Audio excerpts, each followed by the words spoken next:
The kingdom of Zundala stretched across rolling plains, ringed by mountains that glowed red at sunset, as though the land itself burned with secrets. For generations, the people had lived in uneasy silence under the rule of King Maroth, a man whispered about more in fear than respect. Stories of his cruelty drifted through marketplaces and hidden alleyways, stories of unjust executions, vanished rivals, and taxes so crushing that even the rivers seemed to thin in protest. The palace sat at the center of Zundala like a stone heart, grand in appearance but hollowed by darkness. Among the people, however, lived a girl whose presence felt like a blessing the kingdom did not deserve. Amina, the daughter of a humble potter, carried a gift that no one could explain. Her hands were gentle, her spirit kind, and wherever she went, sick children breathed easier, crops seemed greener, and elders claimed the air felt lighter.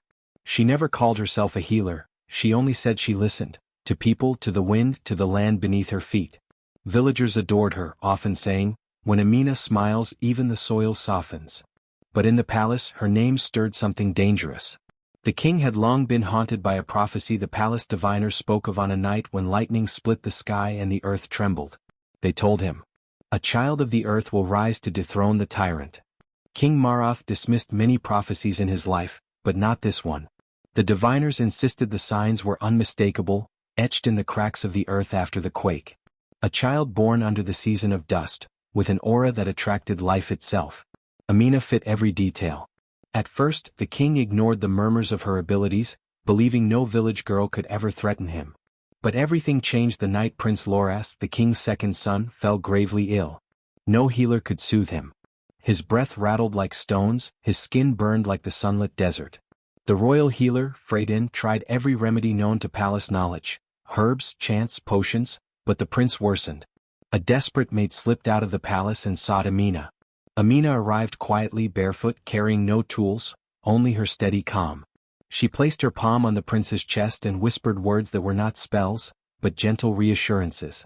And before dawn, the prince opened his eyes. His fever broke. His breathing steadied. The palace erupted in whispers. The girl had done what the royal healer could not. For the king, this was proof. Proof of the prophecy. Proof that she was dangerous. Proof that she had to be silenced. By midday, soldiers stormed her village. Amina was dragged from her father's courtyard, her wrists bound, her cries drowned out by the shouts of armored men. Villagers begged the soldiers to stop, insisting Amina had only ever helped them. But mercy was a language the palace no longer spoke. The underground tunnels beneath the palace were cold, carved into the earth like veins of forgotten sorrow. Torches flickered weakly on the damp walls. Amina stumbled as the guards pushed her forward, her bare feet scraping the stone floor. At the end of the tunnel waited King Maroth himself. His eyes were sharp, shadowed, consumed by fear masquerading as authority. "You meddled where you should not," he said. "Healing my son with powers you do not understand."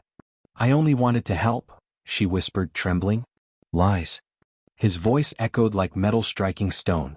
"The prophecy warned me. You are the child of earth. You will destroy me." Amina shook her head, tears streaming. "I'm no threat. I only wish to heal." But the king had already chosen his truth.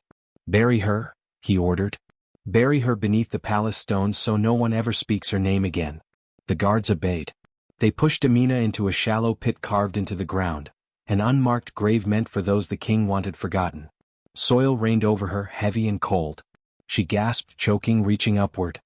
Her final words trembled through the chamber. "The earth hears the truth." The last handful of dirt fell. Silence settled. But beneath the stones, in darkness deeper than death, something ancient stirred, something that had been waiting, listening, remembering. The ground did not take her as a corpse. It took her as a seed. For a long moment after the last grain of soil settled over her, Amina felt nothing. No breath, no heartbeat, no weight of fear. Only darkness. A vast, endless darkness that felt neither alive nor dead. Her consciousness drifted like a feather on still water. Time lost meaning. She did not know if she had been in this silence for seconds or centuries. Then she heard it. A whisper. Soft at first, like wind brushing against tall grass. Then another whisper, layered beneath it. Lower, older, vibrating gently through the soil that wrapped around her. The whispers overlapped, harmonized, multiplied, until they formed a chorus of ancient murmurs rising from the very depths of the earth. "Amina, child of dust, do not fear." A warm pulse of energy surrounded her, like the soil itself was embracing her. Slowly the darkness brightened, not with light but with awareness. Shapes formed around her, carved from shifting layers of earth, stone and roots. Figures that seemed to breathe through the soil. They stepped forward, their voices echoing through her mind. The earth listeners. Guardians older than kingdoms, born from the first settling dust of the world.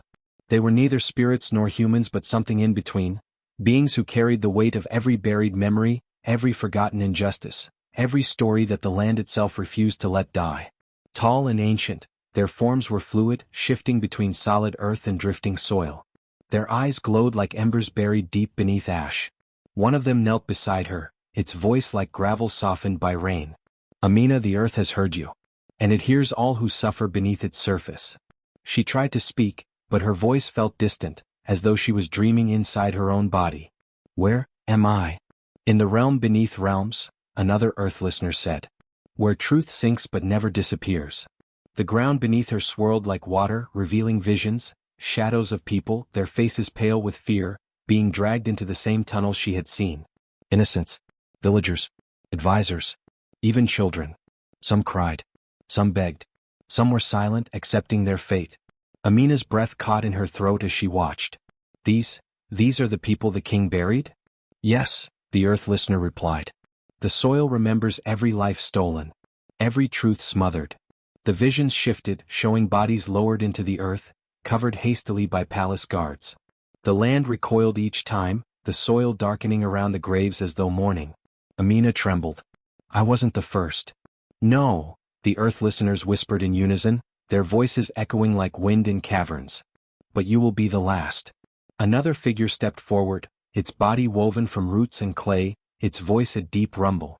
We have waited for the one who listens. The one who feels the earth's heartbeat as her own. Amina didn't understand, but she felt a strange warmth spreading through her body, through her bones, her blood, her very spirit. The earth listeners extended their hands, palms covered in symbols that glowed like molten gold. This is the breath of soil, they said. A gift given only to those chosen to awaken truth. Amina felt it before she saw it, a wind rising from below, warm and sweet, filling her lungs even though she had no air to breathe. Her body absorbed it like a seed drinking its first rain. Her limbs tingled. Her skin pulsed with energy. She felt the soil around her responding, shifting, opening, embracing. Her heartbeat returned, not as a human rhythm, but as a steady pulse aligned with the earth's own ancient cadence. She lifted her hand. The soil lifted with it. She inhaled. The ground trembled gently. She closed her eyes and felt the entire kingdom, its rivers, its mountains, its buried secrets, like they were threads woven into her soul. Your body will not decay, the earth listeners said. It will transform. Strength will replace bone. Wisdom will replace weakness. You will rise not as the buried, but as the awakened. Amina felt herself merge with the ground, her consciousness expanding beyond the limits of her physical form. The soil around her brightened with a faint golden glow as her spirit anchored deeply within it. And when the earth refuses silence, the earth listeners whispered with a final, powerful resonance. Truth rises. Above the underground realm where Amina awakened, life inside the palace of Zundala began to twist in ways no one could ignore. At first, the changes were subtle. Barely more than a strange shiver under the marble floors or a faint humming beneath the walls. But by the end of the week, the disturbances had grown into something undeniable. It began during a council meeting. King Marath stood before his nobles, delivering a speech about how the young healer Amina had been a threat to the kingdom, and how her execution had been a necessary act of justice. He barely finished the sentence when the floor gave a sudden violent tremor, sending goblets tumbling and tapestries swaying like they were caught in a storm. The nobles gasped. Some clutched their chairs. One advisor crossed himself, whispering, "The ground shakes at the king's lie." Marath dismissed it as coincidence, but deep in his chest, fear flared like a spark in dry grass. The next morning another sign appeared. The royal gardens, normally lush and meticulously tended by servants, were found completely dried, flowers shriveled, soil cracked, fountains empty. Birds that usually nested in the palace walls had fled. The air smelled like dust and decay. Yet by the following dawn, the same gardens exploded with life. Blossoms bloomed in impossible colors, vines curled around stone pillars like living serpents, and the once barren soil pulsed with vitality. Some servants claimed they heard soft humming beneath the flower beds, like the ground was breathing. These contradictions terrified the caretakers. "Something unnatural is happening," the head gardener whispered. "The land is angry, or awakening." But the most disturbing phenomenon came at night. Servants working late began hearing whispers, thin, echoing murmurs that drifted up from the ground beneath their feet. They swore the voice was feminine, soft yet steady, like someone speaking from deep within the soil. "She is not gone," it whispered. "She is awakening. The earth remembers." Many refused to walk alone. Some quit entirely, claiming ghosts wandered beneath the palace stones. And through it all, Prince Kalam watched with growing unease. Kalam had always been different from his father, gentler, curious, more connected to the people than the crown. He had admired Amina from afar long before her arrest. He remembered how she helped him when he secretly visited the village. He had twisted his ankle during a hunt, and she had healed him without asking for anything in return. When he learned she had been accused of witchcraft, he doubted every word. Now, with the palace itself reacting like a living creature, he felt certainty forming like a knot in his chest. Amina's death was not just unjust, it was wrong in a way nature refused to tolerate. He began asking questions discreetly at first. What happened to her body? Who saw her last? Why was she executed without trial? Servants avoided his eyes. Guards said nothing. Advisors lied. But every lie caused tremors. Every deception made the floor shift like a restless beast beneath their feet. Meanwhile, King Marath began descending into paranoia. He slept less and shouted more. He claimed shadows moved when he wasn't looking. He insisted he felt someone watching him through the walls, breathing behind him in empty hallways. Once, he screamed at a patch of dirt on the floor, swearing he saw a hand rising from it. "Her spirit haunts me," he muttered to his healer. "I can hear her in the ground, whispering against me." But the healer, trembling as he spoke, replied, "My king, this is not a spirit haunting you. The land itself rejects your actions." Several palace healers, those brave enough to speak truth, reported something unprecedented. The palace foundations were shifting on their own. The stones were changing, resisting. "Land reflects rule," an elder healer said. "And the land is telling you it will not hold your secrets." Marath ordered him imprisoned. But that same night the dungeon walls cracked. Deep, jagged lines tore through the stone, spreading like veins of lightning. Dust fell like ash. The guards scrambled away as the trembling intensified. The captain lit a torch and cautiously walked forward. He froze. The cracks aligned perfectly above the very spot where Amina had been buried. No matter how many stones were patched, replaced, or reinforced, the cracks returned, always pointing downward, always marking the place the king wanted forgotten. The palace had become a breathing witness. A restless, angry witness. And beneath it, Amina was rising. Silence wrapped the underground world like a thick blanket, but it was no longer the suffocating silence of death. It was the stillness before awakening, the moment a seed feels the first pull of sunlight even deep within the soil. Amina's body, once limp and cold, began to warm. The earth around her shifted as though taking a breath. Her fingers twitched. Her chest lifted. A gentle hum filled the cavern, vibrating through stone and root, through memory and bone. Then her eyes opened. Not as the eyes of the frightened girl who had been dragged to her grave, but as something reborn. Light pulsed faintly within her irises, warm shades of clay and gold, like sunlight filtering through dust. Her skin, once smooth and human, now carried elegant lines resembling root patterns, twisting like living tattoos across her arms, neck and back. When she moved, the markings glowed softly as though the earth itself flowed under her skin. Amina raised her hand, and the soil responded like an old friend. It loosened, softened, and slipped away from her body, retreating respectfully. The ground parted in a slow wave, allowing her to stand. She rose with a grace she had never possessed before, light yet grounded, human yet something far older. Her feet touched the earth, and the underground cavern hummed in recognition. The earth listeners watched her with reverence. "She awakens," one murmured, its voice like shifting sand. "She rises," another echoed, bowing its head. Amina breathed in deeply. The air smelled of minerals and ancient memory. But she sensed more than scent. She felt everything, every vibration, every whisper, every heartbeat above her. The palace floors trembled under the weight of lies. The walls shivered with fear. The prisoners' quiet sobs clung to the earth like unanswered prayers. She felt the king pacing restlessly in his chambers, his steps heavy with guilt. She felt the royal healer's trembling hands as he packed herbs, preparing to flee. And she felt the sorrow of young Prince Kalam, who walked the halls with a lantern of truth flickering in his heart. All of it resonated through the ground, carried into her like waves. Amina placed a hand against the nearest wall of soil. "I hear them," she whispered. "All of them." A deep rumble answered. The earth listeners stepped forward, their glowing eyes fixed upon her. "You now feel the world as we do," said the eldest among them. "You are bound to the soil and it is bound to you." "What am I now?" she asked softly, though she already sensed the answer. "You are no longer merely human," the earth listener replied. "Nor are you spirit. You are the speaker of soil, chosen by the earth to reveal what the powerful seek to bury." Another added, "You carry the breath of soil within you. Through you truth will rise." Amina lowered her gaze. She remembered the suffocating darkness, the king's cold command, the way her tears had mixed with the soil as she whispered her final words. "I died beneath the stones of his hatred," she murmured. "Should I seek vengeance?" "No," the eldest earth listener answered firmly.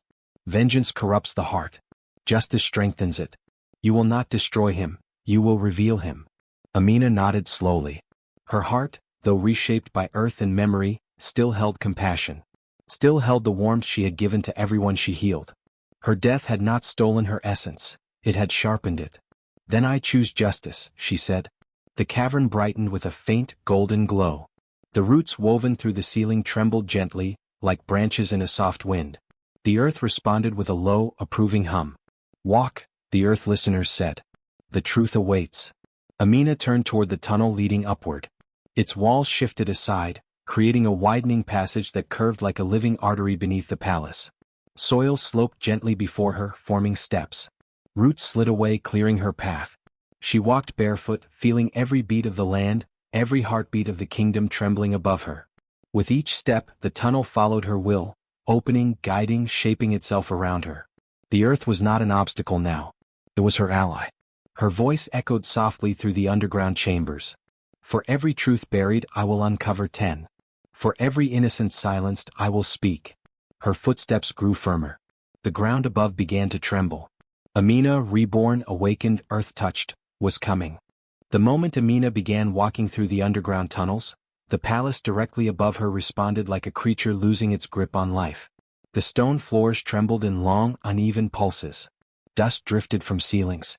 Tapestries swayed as though caught in wind, though no wind passed through the sealed corridors. It started subtly, as though the palace were inhaling. Then the upheaval began. Marble tiles buckled upward.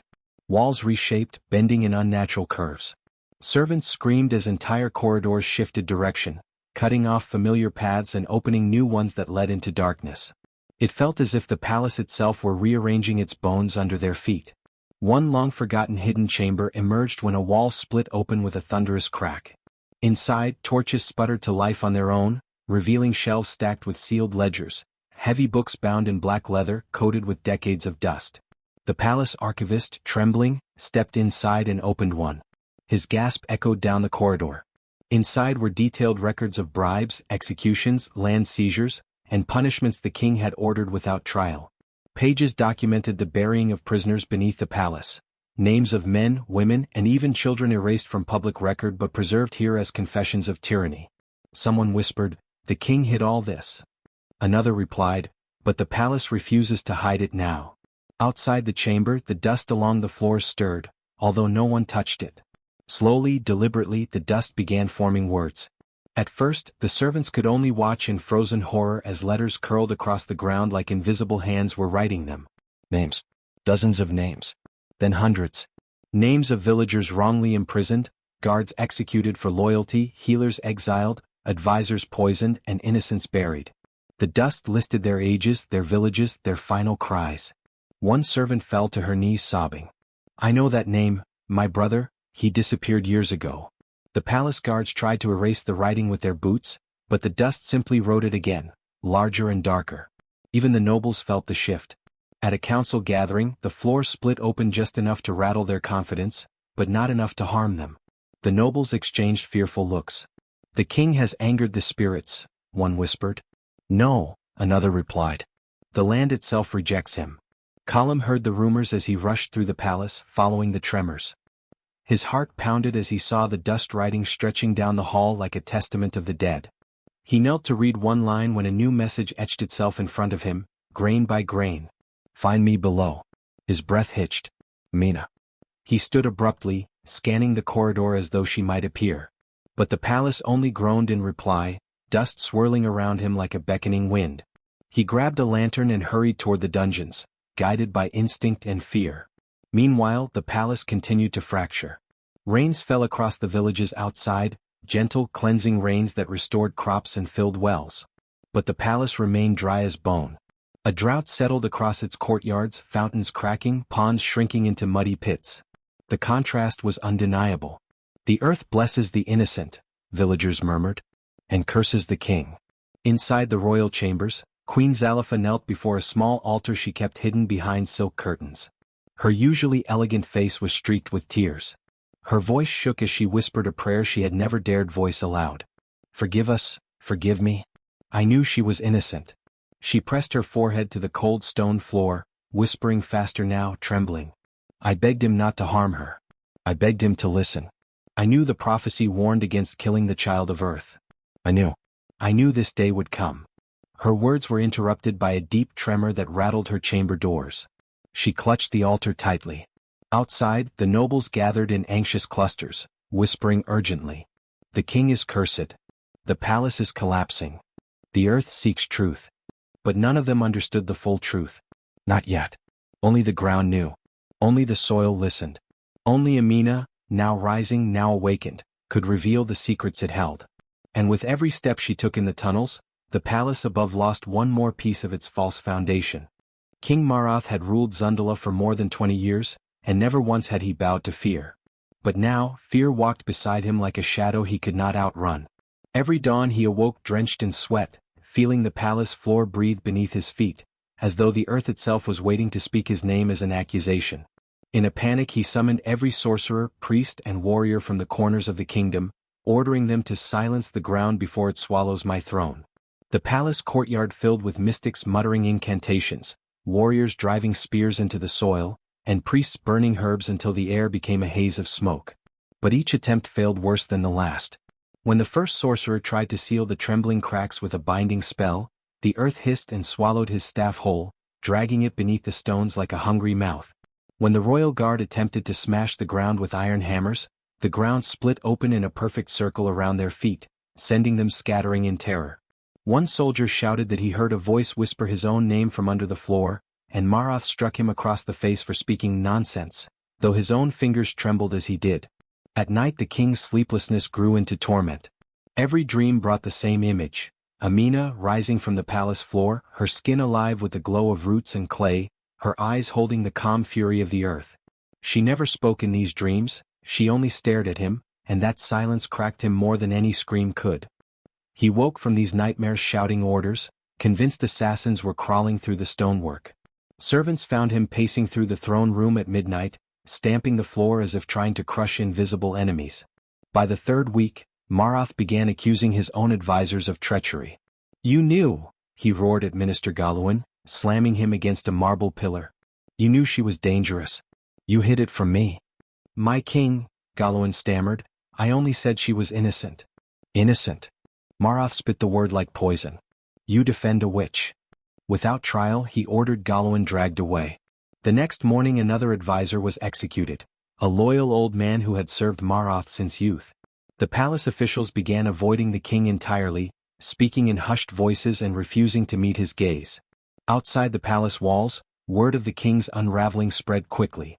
The people of Zundala had long feared him, but now their fear began to shift into something else: defiance.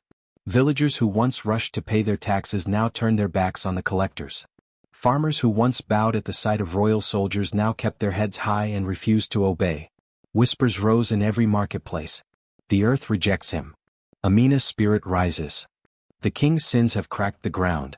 Marath tried to suppress these murmurs by sending soldiers, but even they hesitated. Some claimed that when they approached the rebellious villages, the earth trembled under their horses' hooves. Others said rain fell gently on the farmlands but turned to dust the moment it neared the soldiers' boots. The land itself had chosen sides. Prince Kalam could no longer bear the tension eating away at the palace. He stormed into the throne room one stormy afternoon, the windows rattling with every rumble beneath the floor. "Father," he said sharply, "I want the truth. What happened to Amina?" Marath froze. The question pierced deeper than Kalam realized. The king's jaw clenched and the blood drained from his face. "You will not speak her name in my presence," he whispered. "She healed my brother." Kalam shouted. "The royal healer failed and she saved him. And you rewarded her with what? A disappearance no one will explain." Marota's eyes filled with a terrible, burning fury. "You dare defy your king? She was a threat, a prophecy, a danger to our throne." "A danger to you," Kalam corrected. "Not to Zundala." The king struck him across the face with a trembling hand, but Kalam didn't flinch. He only stared at the man who had raised him, realizing with horror how far his father had fallen. "Guards," Marath commanded hoarsely. "Imprison the prince. Let him reflect on loyalty." Kalam didn't resist. As the guards seized him, he spoke one last sentence that made the torches flicker. "If the earth is rising against you, then perhaps it knows the truth better than we do." The king shouted for silence, but his voice cracked, and the palace floor trembled in response. Deep beneath the palace, where sunlight had never touched and where ancient stones carried the weight of unspoken sins, Amina finally reached the lowest foundation, an underground chamber older than the kingdom itself. The ceiling dripped with mineral tears, and the walls hummed with the breath of the earth listeners who had watched silently for centuries. With each step she took, roots curled gently around her ankles like loyal guardians guiding her toward destiny. A strange calm settled in her chest. Though her heart still remembered the pain of betrayal, her new senses felt no fear. She could hear the kingdom as clearly as a person hears their own thoughts, the restless rumbling of the earth under injustice, the cries of the oppressed echoing through the soil, the frantic heartbeat of King Marath trembling far above. Every sound sharpened her purpose. When she reached the core of the foundation, a place where the earth felt thin, almost bruised from centuries of silence, Amina stopped. She placed both hands on the cold stone floor. The earth recognized her touch immediately. A low hum vibrated outward like a drumbeat calling to all corners of Zundala. Then Amina inhaled deeply. The ground seemed to pause. And with a single steady exhale she released the memory earthquake. The effect was immediate.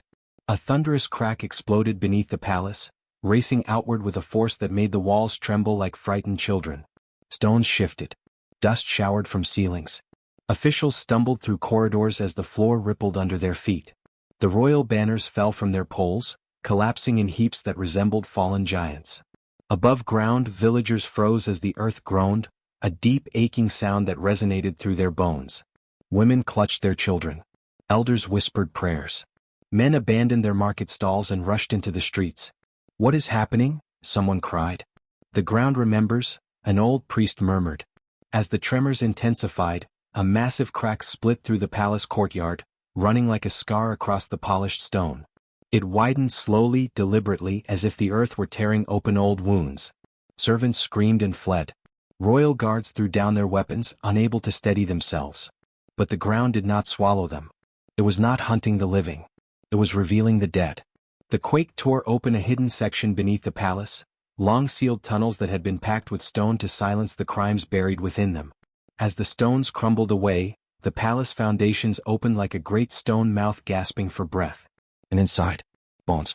Rows upon rows of skeletal remains, men, women, even children, victims of executions the king had denied, trials that never happened, punishments hidden from history. They lay stacked like forgotten stories, each bone holding a truth the king had tried to erase. Gasps and cries rose from the villagers who had gathered outside the palace walls, watching the earth split as though judging their ruler. Mothers sobbed. Elders fell to their knees. For the first time, the forbidden truth of Zundala stood in the open daylight. Inside the palace, a crack burst through the prince's prison wall. Dust filled his lungs as he shielded his face. When he dared to look up, he saw the stone rearranging itself, pushing outward until a gap formed wide enough for a person to slip through. Kalam didn't know whether it was chance or mercy, but he didn't hesitate. He escaped the cell, running barefoot through shaking corridors, calling out Amina's name even though he didn't know if she could hear him. Elsewhere in the palace, the queen collapsed to her knees as the ground trembled beneath her. Tears streamed down her face as she pressed both palms to the floor. "If truth seeks to rise, let it," she whispered. "I have lived in silence too long." Her voice was swallowed into the tremors, carried down to the depths where Amina walked. Deeper underground, the memory earthquake began to slow. The violent shaking softened into a pulse. Stones settled. Dust drifted gently to the ground. It was as if the earth had exhaled centuries of pain and now stood silent, waiting. Amina arrived at a chamber different from the rest, a smaller cave where the air felt heavy with sorrow. In the center lay the body that began all the injustice, the first victim the king had buried years ago, long before Amina was even born. An old woman's bones, wrapped in remnants of ceremonial cloth. Amina knelt beside the remains. The earth around her went completely still. Even the underground rivers paused their murmuring. The memory earthquake ended. Amina touched the fragile bones and whispered, "Your silence ends today." The ground, as if listening, hummed in agreement. The first light of dawn painted the skies over Zundala in shades of gold and crimson, but in the palace courtyard, the world itself seemed to hold its breath. Dust swirled unnaturally, carried by a wind that felt alive. Birds froze mid-flight. The fountains shuddered as if anticipating what was about to unfold. Every stone, every blade of grass, every fragment of earth seemed to lean toward the palace center, waiting. Then a tremor ran through the courtyard. A single, slender hand broke the surface of the soil. The ground pulsed beneath it, rippling outward like a heartbeat. Seconds later, a figure emerged, lifting her head, her hair tangled with roots and streaks of gold soil clinging to her skin. Amina stood fully revealed, glowing faintly like the sunlit clay of her underground awakening. Her eyes held the calm fury of centuries and the wisdom of the earth itself. Gasps echoed across the courtyard. Villagers who had gathered on the edges of the palace walls fell to their knees in awe, some crying out her name, some shielding their faces from the brilliance that radiated from her. "Amina! Amina!" they cried. Their voices carried like waves over the trembling stone. The nobles were frozen with fear. Some fell backward, others scrambled to escape, shrieking as the soil beneath their feet shifted, guiding them away. Yet no one dared touch her. Even the royal guard, known for their discipline, lowered their weapons, unsure whether they faced human or spirit. Amina lifted her hands slowly. Soil obeyed her command, rising in spirals and eddies, wrapping around her like a cloak of living roots. She drew a deep breath and the courtyard transformed. Shadows stretched along the palace walls, forming moving images that told the truth. The king's crimes played out like a living tapestry. Guards executing innocents. Villagers dragged screaming through tunnels. Taxes collected at sword point. Trials that never existed. Every betrayal, every hidden injustice projected in stark relief. The walls themselves seemed to join her voice. Whispers and cries, long buried beneath stone and earth, rose in a chorus so clear that every living soul could hear it. "We are the forgotten. We are the silenced. The truth will rise." The queen, Zalifa, fell to her knees, pressing her forehead against the cold stone of the courtyard floor. Tears carved rivers down her cheeks as she whispered, "I knew. I should have spoken. I was silent." Her voice was swallowed by sobs as she realized the magnitude of what the earth now revealed. Prince Kalim moved beside Amina, his presence grounding her even as the power of the earth surged through her. He stood firm, shielding her with his own body as the nobles and guards reeled in confusion and fear. "No harm will touch her," he said, voice steady. "She brings truth, not vengeance." King Marath stumbled into the courtyard, pale and trembling, his robes billowing as though the air itself recoiled from him. His eyes darted frantically. "No, this cannot be," he shouted. "It is a demon. A demon risen from the dirt." But the ground beneath him shifted subtly, refusing to obey his will. The soil quivered under his boots, roots curling around him gently, not to harm but to hold him accountable. The illusions on the walls replayed his every crime, his every order to silence innocence, and his voice wavered as he tried to deny the evidence displayed before the entire kingdom. Amina looked at him with calm, unwavering eyes. She did not shout, she did not curse. She simply extended her hand, letting the earth and the spirits of the buried speak through her. The moving shadows drew closer to the king, surrounding him with the faces of those he had wronged. Every soul he had attempted to erase now stood visible in the form of dancing silhouettes, their voices rising in harmony. Justice cannot be buried. Truth cannot be silenced. The earth remembers. The nobles cowered, some dropping to their knees, finally understanding that the throne they had served was built on lies and blood. The villagers wept openly, finally witnessing the reckoning they had long hoped for. Even the palace walls seemed to pulse with life, reflecting the sorrow, fear, and awakening of the kingdom itself. Marath screamed again, pounding his fists against the earth. "This is not real. This is witchcraft. A trick. But Amina's presence required no magic to validate itself. The truth was self-evident. The soil, the walls, the very air bore witness to every injustice, and the king's denials fell hollow. Prince Kalam tightened his hand around hers, offering quiet strength. Amina's gaze swept across the courtyard toward the queen, the nobles, and finally the trembling king. She spoke, voice gentle yet carrying like a drumbeat. The earth refuses silence. The truth rises. And today, all will see what has long been hidden. The ground pulsed once more, a final tremor echoing through the palace, sealing the revelation, marking the beginning of a reckoning the kingdom of Zundala would never forget. King Marath staggered backward as the courtyard trembled beneath him. Every stone beneath his feet quivered with accusation. Dust swirled around his head, dancing like tiny specters, and the moving shadows on the palace walls seemed to leer at him with silent fury. His face, once flushed with power and arrogance, had gone pale. The king shouted, his voice cracking with desperation. "This is an illusion. Stop this sorcery. I command it." But the earth ignored him. It had no allegiance to crowns or commands. It was not swayed by threats. And it was done waiting. With a low rumble, the soil began to rise beneath him, forming uneven, trembling pillars that forced him off balance. Roots, thick and sinewy, shot up like living serpents coiling around his ankles.